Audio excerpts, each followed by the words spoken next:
Derrick Rose's retirement marks a poignant chapter in basketball history, one that ignites conversations about his legacy and the implications of his Hall of Fame candidacy. On the surface, Rose's career statistics may not immediately scream Hall of Famer. After all, he scored fewer points than players like Harrison Barnes and averaged less than other prominent names in the league.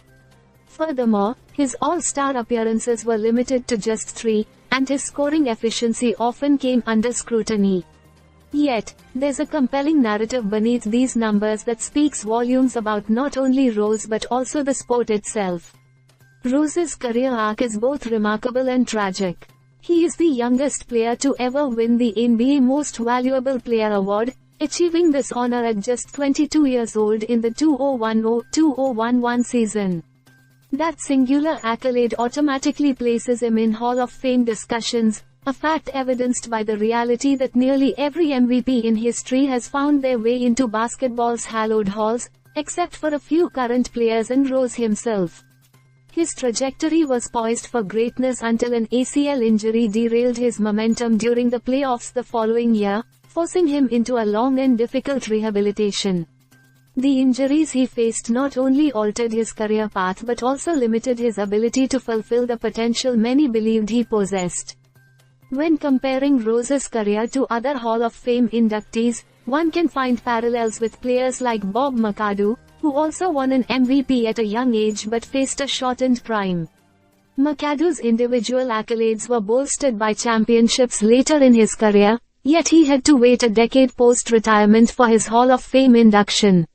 Similarly, while Rose's peak was unfortunately brief, he will likely receive his recognition sooner rather than later. The Basketball Hall of Fame has a history of welcoming players whose careers might not have met traditional standards of longevity or statistical dominance, yet Rose's MVP win gives him an edge in the selection process. The Hall of Fame's criteria often seem perplexing, allowing players with modest career achievements to be enshrined. Consider Mitch Richmond, who, despite never averaging 26 points in a season and competing in only a handful of playoff games, still earned his spot. Derrick Rose, during his peak, significantly surpassed such benchmarks, elevating him above many who have been inducted. The Hall's inclusion of various players categorized as very good rather than great opens a path for Rose, who undeniably reached a level of fame, especially for his impact on the game. Yet, it's essential to acknowledge that MVP awards in basketball carry a weight that transcends mere statistics. Unlike football or baseball, where contributions can be more distributed among teammates, basketball offers a platform for players like Rose to influence games on a grand scale. He was the reason why players like LeBron James didn't secure 5 consecutive MVP awards, a testament to his historical relevance and significance. As we reflect on Rose's journey, it becomes clear that his Hall of Fame candidacy speaks to broader questions about the nature of greatness in sports. The inclusion of players who may not have sustained excellence raises the question of what it truly means to be Hall of Fame worthy. Derrick Rose's case exemplifies this complexity.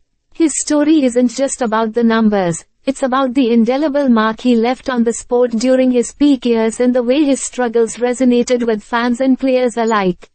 So, Derrick Rose will undoubtedly find his place in the Hall of Fame, representing not just his achievements but also serving as a symbol of perseverance in the face of adversity. His legacy will continue to spark debate and inspire future generations of athletes, illustrating that fame is not solely defined by longevity or statistics but by the profound impact one has on the game. Stay subscribed for more videos.